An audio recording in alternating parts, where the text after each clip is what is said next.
Welcome to Creamer Media's Resources Watch, a weekly video roundup of the events and people making and shaping the news in the mining industry. This week, Prevost drops a coal bombshell. Mining's bottoming presents an opportunity to write a new script. And the EFF seeks a 60% state ownership of mines. Coal analyst Xavier Prevost called on the country to begin reversing out of low-priced coal export markets and turn inwards towards the domestic market. What Indonesia is doing is something very similar to us, or very similar to what I think we should be doing.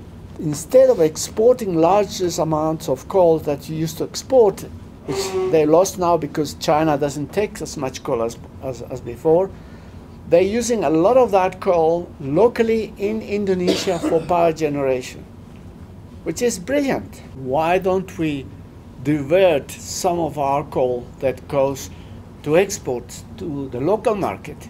I'm not talking about politics here, I'm talking about economics. We should be selling our coal locally.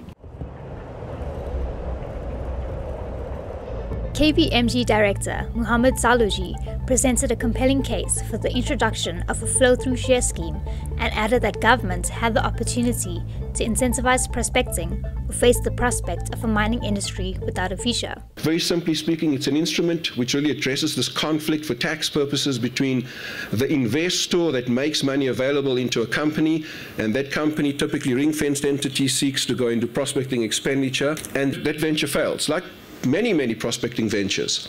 So where's that money gone? It goes into an abyss, because while that venture typically does not get any tax break. And if you look at the investor, well, he's put money into this venture and he gets nothing out of it. At best, he might get what we call a deferred tax loss for capital gains tax purposes. So it's really that mismatch that the flow-through model tries to address.